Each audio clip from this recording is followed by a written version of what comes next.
दोस्तों, यह romantic story का नेक्स्ट चैप्टर है। आप लोगों को कहानी सुनना है और पढ़ना है तो प्लीज़ चैनल सब्सक्राइब कर दीजिए, लाइक कीजिए और कमेंट करके बताइए पार्ट कैसा लगा। चलिए दोस्तों, कहानी स्टार्ट करते हैं। दिशांत उनके हाथों को कसकर कहता है, डैड, हम दोनों ने सब अपनी पसंद कर लिया है। हम बचपन के दोस्त हैं, एक दूसरे की पसंद नापसंद सब कुछ अच्छे से जानते हैं। तो आप क्यों इतनी टेंशन करते हैं? भरोसा रखिए मुझ पर। बेबी डॉल को मैं अपनी जान से ज़्यादा संभाल कर रखूँगा। उसके जीवन में कभी दुख का साया पड़ने नहीं दूँगा। हर खुशी उसकी झोली में डाल दूँगा। यकीन रखिए मुझ पर डैड। आपको कभी अपने बेटे की वजह से शर्मिंदा नहीं होना पड़ेगा। दिशांत की बातें सुन अच्छा जी भावुक स्वर में कहते हैं, दिशांत, बच्चे तुम्हारी बातों ने हमारी बेचैनी दूर कर दी, वरना कहीं न कहीं मेरे मन में दोपहर से गुरुजी की बातें खटक रही थी। लेकिन अब मैं पूर्ण रूप से आश्वस्त हूँ कि मेरे बच्चों के विवाह में कोई बाधा नहीं आएगी। तुम दोनों की शादी जरूर होगी। और हल्की मुस्कान लेकर कहते हैं, बेटा जी, हमारी बिटिया की ख्वाहिश थी कि वो खुद से हमें अपनी शादी की शॉपिंग दिखाए। तो अब हम कल सुबह का इंतज़ार करेंगे। नाश्ते की टेबल पर हम अपने दोनों बच्चों के सामने उनकी पसंद देखेंगे। ओके, बहुत रात हो गई है, तुम भी थकी हुई हो, आराम करो जाकर। दिशांत उनका हाथ पकड़कर कहता है, डैड 1 मिनट, आराम हो जाएगा, लेकिन ऐसी बात क्या हो गई है जो आप बेचैन हो उठे? गुरुजी ने ऐसा क्या कह दिया? अक्षत हल्की मुस्कान लेकर कहते हैं, बेटा, अभी तुम्हारा डैड बैठा है, उसके होते तुम बच्चों को टेंशन लेने की ज़रूरत नहीं। वैसे भी मैं पंडितों की बातों में विश्वास नहीं करता। अच्छा बुरा उस ऊपर वाले पर छोड़ो, अपना कर्म करता हूँ। जो उसने भाग्य में लिख दिया उसे इन पंडित की भविष्यवाणी नहीं बदल सकती। दीनू अन्नी को ब्लाइंड फेथ होगा गुरुजी पर, लेकिन मुझे न कभी था पहले और ना अब है। बस तुमसे इतनी गुजारिश है दिशांत, ये तुम्हारे मन में शादी को लेकर जरा भी उथल पुथल हो, अभी भी वक्त है। अपने दिल की बात मुझसे बोल दो, क्योंकि मैं बाप से बढ़कर पहले तुम्हारा दोस्त हूँ। अपने दिल की बात तुम मुझसे खुलकर कह सकते हो। ये तुम्हें किसी भी तरह की कोई शंका झिझक मजबूरी हो तो अभी वक्त है, तुम अपने कदम पीछे ले सकते हो। मुझे जरा भी बुरा नहीं लगेगा, क्योंकि मेरे लिए तुम्हारे और अंकी में कोई फ़र्क नहीं। मैं अपने बच्चों के लिए फैसले में हमेशा उनके साथ खड़ा रहूँगा। दिशांत उनकी मनोभावना और अंदरूनी डर को भली भांति समझ रहा था। वो एक नज़र अंकी के बंद कमरे पर डाल संजीदगी से कहता है, डैड, मैंने तो अपनी जीवन संगिनी चुनने का हक जब आपको दिया है तो कोई सवाल जवाब की गुंजाइश नहीं। गुरुजी ने आपसे क्या कहा क्या नहीं, अब मैं दोबारा नहीं पूछूंगा। रही शंका झिझक की बात, तो बचपन से इन आँखों ने सिर्फ आपको मोम और बेबी डॉल को देखा है। समझा है, जाना है, अपनों के बीच रहकर हर रिश्तों को जिया है। तो अपनों से कैसी झिझक डैड? आपने मेरे लिए बेहतरीन लाइफ पार्टनर चुना है जो मुझे दिल से कबूल है। अच्छा जी, दिशांत को गले लगाकर भावुक स्वर में कहते हैं, God bless you my child. गर्व है मुझे कि तुम मेरे बेटे हो। इस रिश्ते को दिल से निभाना बच्चे। मेरे एहसानों और उपकारों के तले अपनी लाइफ से कभी समझौता मत करना। हालांकि शादी में थोड़ा ही टाइम बचा है बेटा, लेकिन फिर भी कहूँगा, ये दिल में जरा भी कसमकस हो तो सीधा अपने डैड के पास चले आना। हम मिलकर सारी उलझनें सुलझा लेंगे, लेकिन मेरी अंकी के साथ कभी कुछ गलत मत करना। दिशांत उनके हाथों को पकड़ अधीर होते हुए बहुत दृढ़ता से कहता है, डैड, सपने में भी अंकी और आपको क्या किसी अजनबी को चोट नहीं पहुंचा सकता। मेरे बदन के कतरे कतरे में आशा, मोम और आपका संस्कार और परवरिश घुली हुई है। खुद को मिटा सकता हूँ, लेकिन आपकी परवरिश पर उंगली नहीं उठने दे सकता। आप सब कुछ मुझ पर छोड़ दीजिए और ये बताइए, आपने डिनर किया? अक्षत मुस्कुराते हुए कहते हैं, डिनर भी कर लिया और अपनी दवाइयाँ भी टाइम से ले ली बच्चे। अरे, मुझे अपने बच्चों की खुशियाँ देखनी है। शादी के बाद तुम्हारी हंसती खेलती मुस्कुराती लाइफ देखनी है। अपने को चुस्त दुरुस्त तो रखना पड़ेगा ना। दिशांत उनके सीने से लगकर कहते हैं, यस डैड, टेंशन फ्री होकर आप बस मुझे सारे काम बताइए। अच्छा जी उसके बालों में हाथ फेरते हुए कहते हैं, जिस बाप के पास तुम्हारे जैसा बेटा हो उसे टेंशन लेने की ज़रूरत नहीं। उसके माथे को चूम कर कहते हैं, सदा खुश रहो, खूब तरक्की करो, तुम्हारी शादीशुदा जिंदगी खुशियों से भरी हो, अपनी भाभी पत्नी के साथ तुम सुखमय जीवन बिताओ। अक्षत जी की बातें सुन दिशांत मुस्कुरा उठा। वो उनके पैर को स्पर्श करके कहता है, गुड नाइट डैड, सुबह मिलते हैं। इतना बोल अपने कमरे में चला जाता है। दिशांत के जाते ही अक्षत की नज़र सामने हाल की दीवार पर लगी आशा की तस्वीर पर ठहर गई। वो अपने कदम उस ओर उठा, मन में कहते हैं, देख रही हो आशा, हमें दामाद और बेटा कितना समझदार और संस्कारी मिला है।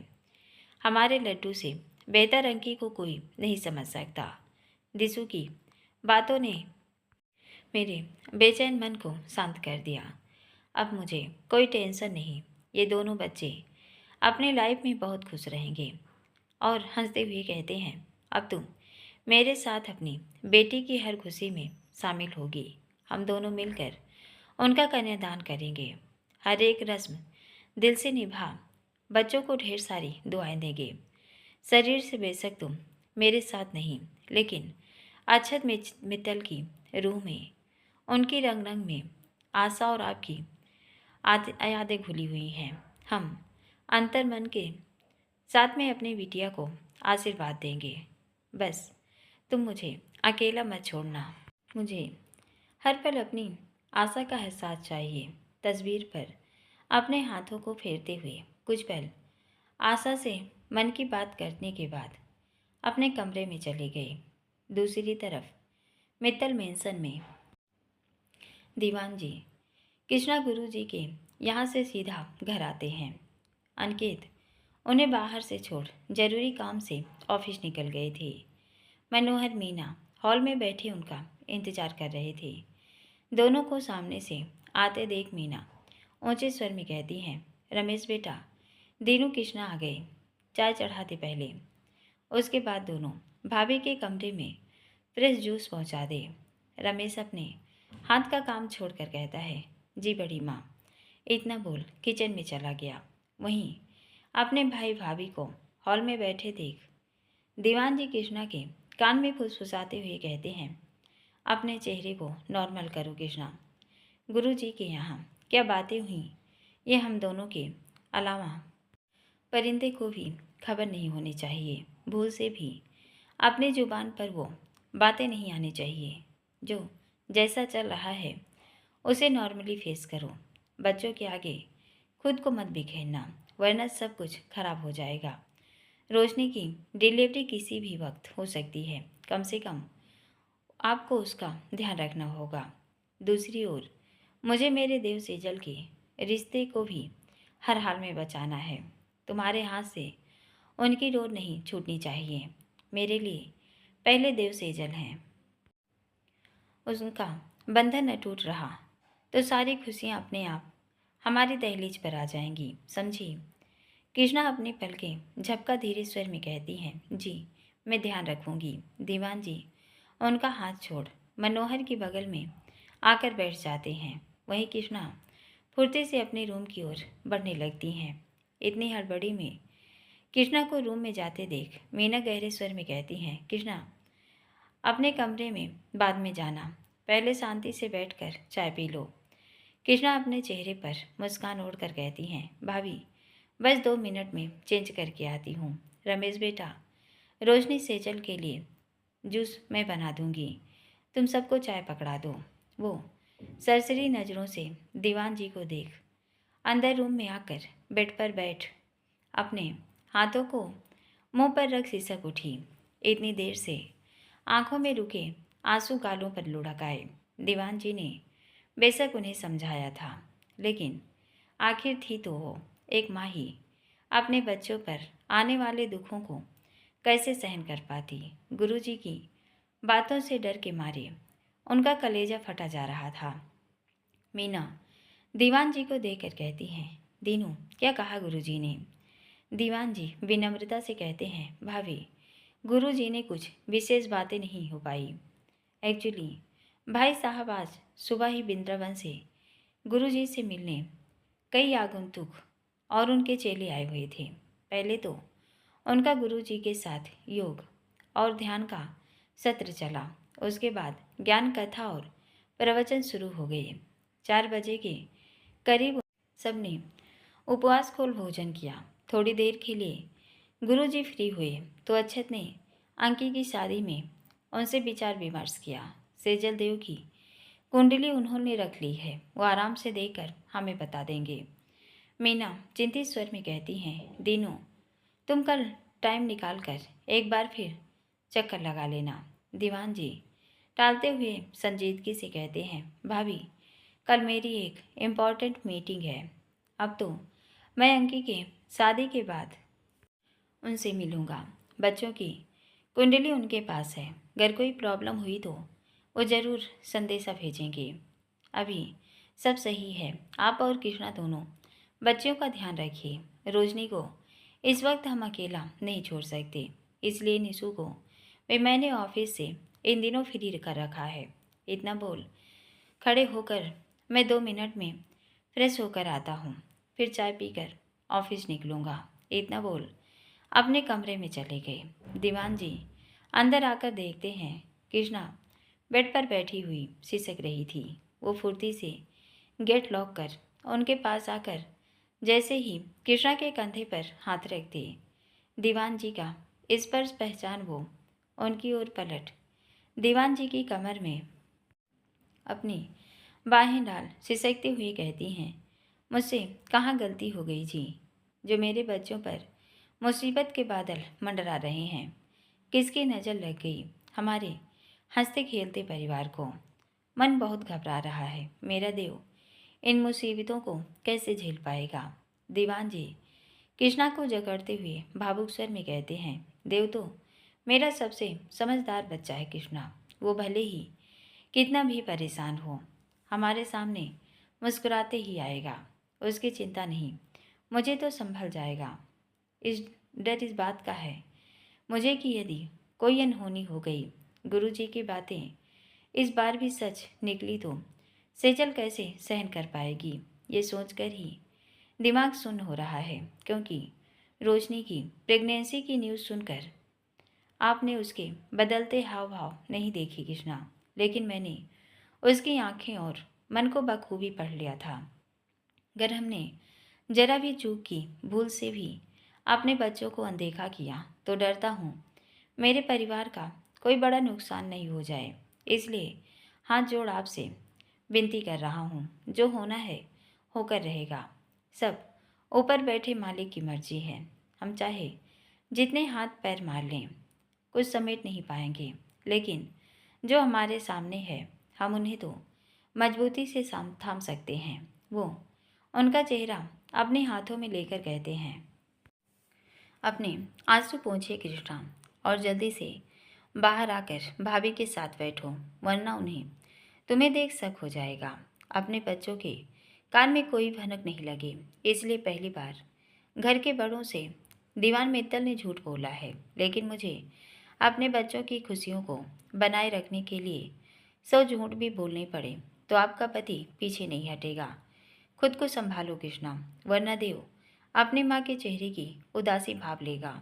सब कुछ ऊपर वाले पर छोड़ अपने परिवार को पकड़ कर रखो। कल की मीटिंग के लिए मुझे एक चक्कर ऑफिस का लगाना पड़ेगा। डिनर पर मेरा वेट मत करना। आप खाना खाकर रेस्ट करना, मुझे आने में लेट हो जाएगा। और इतना बोल उनके कंधे थपथपाकर आंखों से शांत रहने का इशारा कर वॉशरूम में चले गए। थोड़ी देर बाद दीवान जी कृष्णा के साथ बाहर आते हैं और चाय पीकर ऑफिस के लिए निकल जाते हैं। गोयल भवन में सुरेखा बड़ी बेसब्री से पायल के आने का इंतजार कर रही थी। हालांकि उसे नसासा ने फ़ोन पर सब कुछ बता दिया था, लेकिन वो पायल के मुंह से सब सुनना चाहती थी। आज राजेंद्र जी जल्दी घर आ गए थे। इस वक्त वो सुरेखा के साथ ड्राइंग रूम में बैठे फंक्शन के बारे में केशव और अर्जुन जी के पापा से फ़ोन पर बातें कर रहे थे, लेकिन सुरेखा की बेचैनी और उतावलापन उनकी आंखों से छुप नहीं सका। सब डिस्कस करने के बाद वो फ़ोन रख तिरछी नज़र से सुरेखा को देखकर कहते हैं, इतनी बेचैनी से किसके आने का वेट कर रही हो सरू? सुरेखा हड़बड़ाते हुए कहती हैं, नहीं, वो मैं नहीं। राजेंद्र जी उन्हें गौर से देखते हुए कहते हैं, आज कैंची सी चलने वाली तुम्हारी जुबान कैसे हकला रही है सरू? इतनी देर से देख रहा हूँ, न तुम्हारे हाथ से ये मोबाइल छूट रहा है, न तुम मेरी बातों पर ध्यान दे रही हो। ऑफिस से ये सोचकर घर जल्दी आया कि तुमसे फंक्शन के बारे में बातें करूँगा, लेकिन बात तो छोड़ो, तुम्हारा तो ध्यान ही नहीं। ऊपर से फ़ोन की हर रिंग से तुम बेचैन हो रही हो और गंभीर आवाज़ में कहते हैं, अब क्या कांड चल रहा है तुम्हारे दिमाग में? सुरेखा एक बार तो राजेंद्र जी की बातें सुन हड़बड़ा गई, लेकिन तुरंत खुद की भावनाओं को कंट्रोल में कर तैस खाते हुए कहती हैं, आप जले पर नमक छिड़कना बंद करिए। जब अच्छे से जानते हैं मुझे ना आरती की बेटी में कोई दिलचस्पी है, न इस फंक्शन में, तो मुझसे बात करने का कोई फ़ायदा नहीं। तुम्हारी धन दौलत है, मर्जी जिस पर बहाओ। मैं होती कौन हूँ तुम्हारे बीच में बोलने वाली? पोती तुम्हारी है। जो तुमने प्लान बनाया है उस हिसाब से खूब धन लुटाया जाएगा, लेकिन मुझे कोई फ़र्क नहीं पड़ता। मैं सिर्फ मेहमानों की तरह अपनी उपस्थिति दूंगी, वो भी तुम्हारी इज्जत को ध्यान में रखते हुए, वरना मुझे कोई शौक़ नहीं फालतू भीड़ का हिस्सा बनने की। मेरी बेटी का इंतज़ार कर रही हूँ। बच्ची सुबह की घर से निकली है, क्या पता पूरा दिन उसने कुछ खाया पिया या नहीं। राजेंद्र जी गहरे स्वर में, जिसके साथ आज उसने समय बिताया है ना, वो भी तुम्हारी कोख की पैदा है। खुद के खाने का होश नहीं होगा उसे, लेकिन इतना यकीन है मुझे, अपने करण पर अपनी बहन को हाथों से बनाकर खिलाया होगा उसने। 10 मिनट में पहुंच जाएगी तुम्हारी बेटी, पूछ लेना उससे सब कुछ खोद कर। और गुस्से से घूरते हुए कहते हैं, रस्सी जल गई लेकिन ऐठन नहीं गई। तुम पर बिल्कुल फिट होती है ये कहावत सरू। अभी ढंग से चल भी नहीं पा रही हो, लेकिन जुबान से जहर उगलना बंद नहीं हुआ तुम्हारा। बुद्धि पता नहीं कहाँ गई है तुम्हारी। कितना समझाया मैंने, लेकिन तुम्हारी इस बैल बुद्धि को फर्क ही नहीं पड़ता। मेहरबानी करो मुझ पर, कोई ज़रूरत नहीं फॉर्मेलिटी वाले रिश्ते निभाने की। तुम नहीं भी आओगी तो हम में से किसी को कोई फ़र्क नहीं पड़ेगा, समझी? बल्कि ये कहूँगा कि अच्छा है घर में पड़ी रहो, न वहाँ आओगी न कोई सीन क्रिएट होगा, क्योंकि तुम पार्टी में मौजूद रहो और कोई खुराफात नहीं करो, ये हजम करना मुश्किल है। इतना बोल गुस्से से खड़े होते हुए कहते हैं, संतू पायल जैसे ही आए उसे सीधा स्टडी में भेज देना। सरू, मेरी इजाज़त के बिना यदि तुमने पायल के सूटकेस को खोला या फिर गलती से भी कोई ज्वेलरी उठाई तो मुझसे बुरा कोई नहीं होगा। पार्टी बाद में होती रहेगी, उसकी परवाह नहीं, लेकिन तुम इतना याद रखना, अब की बार यदि कुछ भी षड्यंत्र रचा तो इस घर में तुम्हारा आखिरी दिन होगा। और यह सिर्फ मेरी धमकी नहीं, जो बोला है उसे सच करके दिखाऊंगा। इतना बोल स्टडी में चले जाते हैं। राजेंद्र जी की बातें सुन सुरेखा गुस्से से जल उठी। वो अपने दांतों को पीसकर कहती हैं, गोयल साहब, सुरेखा को जो करना है वो तुम्हारी नाक के नीचे से करके निकल जाएगी और तुम्हें हवा भी नहीं लगेगी। और इस बार इस सिरफिरी घमंडी उस लड़की के साथ साथ अक्षर मित्र और वो बददिमाग लड़का भी औंधे मुंह जमीन पर गिरेगा। सुरेखा ने प्लान ऐसा सॉलिड बनाया है कि अजमेर में सालों साल उस डॉक्टर की शादी याद रखी जाएगी। वो अपने चेहरे पर कुटिल मुस्कान लिए फ़ोन में लग गई। थोड़ी देर में पायल के आते ही उसने अपनी इंक्वायरी चालू कर दी। लेकिन आखिर पायल भी उनकी ही बेटी थी, तो भला अपनी माँ के गुणों से अछूती कैसी रहती। उसने वही बताया जो उसे ज़रूरी लगा। वहीं पायल की आवाज़ सुन राजेंद्र जी स्टडी से बाहर आकर हॉल में रखे पायल के बैग को ढकेलते हुए पुनः स्टडी में चले गए। पायल सुरेखा की बातों से पल्ला छुड़ाते हुए, मम्मा थकान की वजह से बहुत नींद आ रही है, बाकी बातें सुबह करेंगे, अभी मैं सोने जा रही हूँ। वो भी भागकर अपने कमरे में चली गई। इधर हमारे एसीपी राज अग्रवाल अपने कामों से फ्री होकर घर पहुँचते हैं। राज अंदर आकर हाल के जो नज़ारा देखता है उसके चेहरे पर उतनी बड़ी मुस्कान आ जाती है। हॉल का नज़ारा देख उसके चेहरे पर बड़ी सी मुस्कान खिल गई। पूरा अग्रवाल परिवार एक साथ बैठा चाय का लुत्फ़ उठाते हुए गप्पे मार रहा था। राज की सोना के चेहरे पर इस वक्त गजब का नूर छलक रहा था। घर में घुसते ही राज की निगाहें शीतल पर अटक गई। पर्पल कलर की फ्लावर प्रिंट साड़ी में उसका गेहुआ रंग बेहद निखर रहा था। काजल से सनी बड़ी बड़ी आंखों में आज गजब की कशिश थी। दीवार की टेक लगाए खड़ा राज अपनी नसीली गहरी आंखों से उसका मनमोहक रूप सहजते हुए खुद में बुदबुदाते हुए कहता है, दी सेजल, रोशनी तीनों का प्रेगनेंसी पीरियड चल रहा है, लेकिन जो चमक और निखार सोना के चेहरे पर बरस रहा है उसकी कोई सीमा ही नहीं। ये लड़की अपनी सादगी भरी खूबसूरती से हर बार मेरा जीना हराम कर देती है। सादगी में भी कोई इतना खूबसूरत कैसे लग सकता है यार सोना। कान्हा ने तुम्हें बड़ी ही फुर्सत से गढ़ा है, एक एक अंग को इतनी बारीकी और खूबसूरती से सज्जित किया है कि तुम मेरे होश उड़ा देती हो। अन्नू के झूठे प्यार की गिरफ्त से तुम्हारी मोहब्बत ने मुझे शादी से पहले ही अपना दीवाना बना दिया था। जो खुशी कभी मुझे उसे अनजाने में भी छूकर महसूस नहीं हुई, वहाँ मेरा दिल जब से हमारा बंधन जुड़ा हर पल तुम्हारे पास आने को बेचैन रहता था। तुम मेरी जादू की गुड़िया हो यार। अगर भूल से भी कोई तुम्हारी सादगी भरी खूबसूरती देख ले तो उसके सारे भ्रम दूर हो जाएंगे। शीतल को एकटक देखते हुए राज अपने दिल पर हाथ रख मधुर स्वर में कहता है, कान्हा अभी तो प्रेगनेंसी का कुछ ही समय निकला है, तब मेरी आंखें इस पर से हटने का नाम नहीं ले रही। यदि मेरी सोना का रंग रूप इसी तरह निखरता गया तो ये लड़की 9 महीने में पक्का मुझे पागल कर देगी। और हल्के से मुस्कुराते हुए ऊपर देख कर कहता है, थोड़ा तो रहम करो मुझ गरीब पर सोना के कान्हा जी।